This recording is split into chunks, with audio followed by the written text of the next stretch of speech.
Welcome to my October review. We look at October in a very intense light because there's a lot of aspects that will create intensity within our lives during this month. We start off on a good footing because we have Venus making opposition to Jupiter. Now Venus is in your 4th house of the home, Jupiter's in the 10th house of career and destiny, so there's going to be good news in one of these areas, and it's very good for finances especially. Now, on the 3rd, we have Mercury going direct. Now, this is another good piece of news because Mercury's been retrograde for 3 weeks, so things maybe have ground to a halt. Things haven't progressed as maybe you'd like. But now, things will start to move again, and you'll be able to get some kind of idea of where your future lies.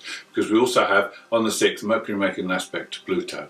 Now, this is a positive aspect, so again, this is the time to look at any real issues that appeared during those 3 weeks past, and see what you need to do, and think about what changes you need to make for your future. On the 7th, the Sun makes an aspect to Chiron. Now Chiron's in the 10th house of public standing. So it may be that there's a chance now to heal some wound that was related to your public standing, whereby you may have been humiliated or rejected in public. Now is a good time to work with that and face your fears. Now, on the 9th, we have a full moon. Now, this is a full moon especially for you because it's in your 10th house of career and destiny. So there could be now a time when you are called upon to take responsibility or to do something regarding your career or work.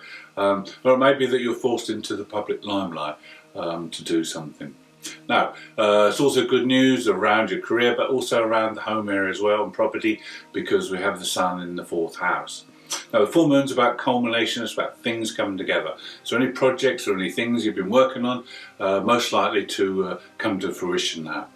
Now, the other aspect we have on this day is between Mars and Neptune. Now, Mars obviously is the rule of Aries, the full moon's in Aries, so this adds a bit of power to that. But Mars is in your 12th house, so it's working behind the scenes. So this is an ideal time to work behind the scenes and get things done before they become public. And with Neptune in that area, you have to be careful that you stay ethical and use moral judgment, because it's so easy to be deceitful under this aspect.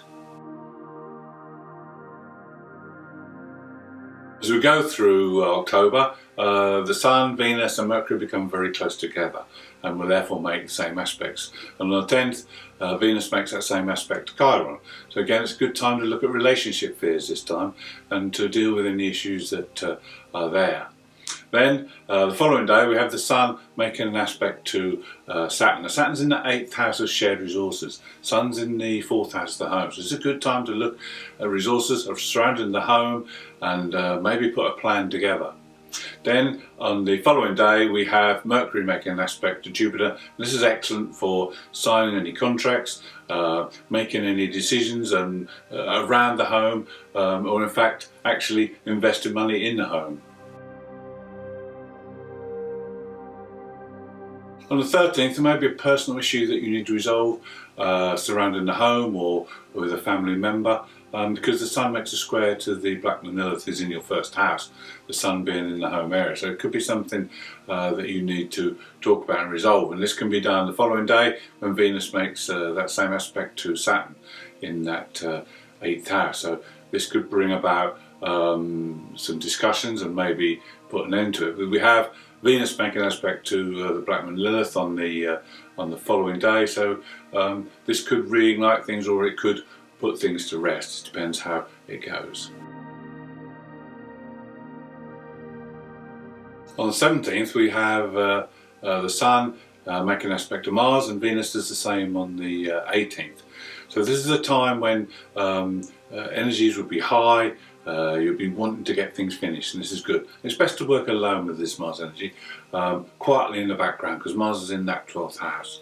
But with Venus there, it's a time when you'll be thinking about love as well.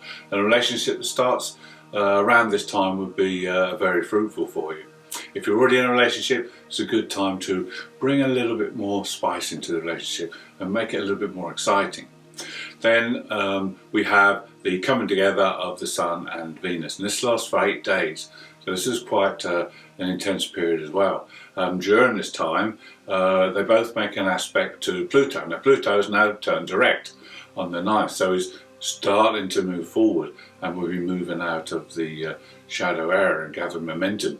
Pluto is in your 7th house, so there will be massive changes going on within your relationships. Now, it could be that you've had time while Pluto's been retrograde to view things and to come to certain decisions. But now Pluto moving direct again, these decisions can start to be put into practice.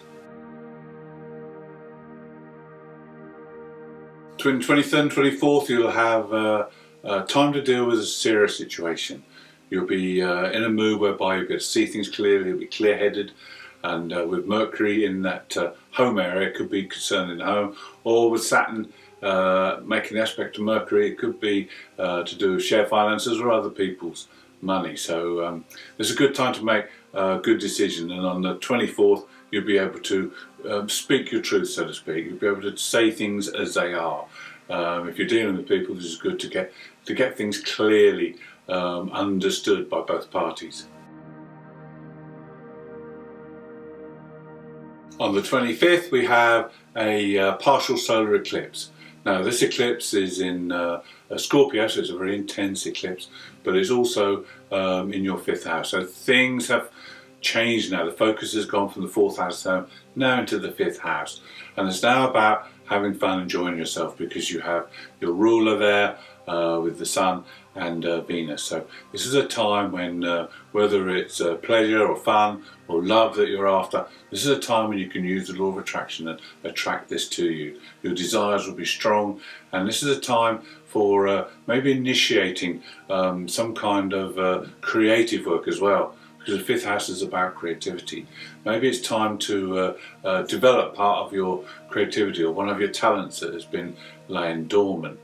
Now, with this eclipse, it's part of the Saros 6 South series, and is renowned for a forceful use of force together in relationships. So if you're working along with someone or you have a business partner, this is a great time to put your efforts together, and you can achieve greatly. There's also an element with this eclipse of sudden events, because the eclipse was born with the midpoint between Uranus and the Moon's North Node. So this is sudden events that could be very fateful. This could improve for you. It could mean falling in love. It could mean discovering your creativity. It could be a complete change of direction that you need. But also there could be group involvement. You could be called upon to act within a group, and to maybe even be leading a group going forward. Now, the other aspect which is connected to this eclipse was a Mars-Pluto one. So you need to be careful that you don't pressurize people into doing things.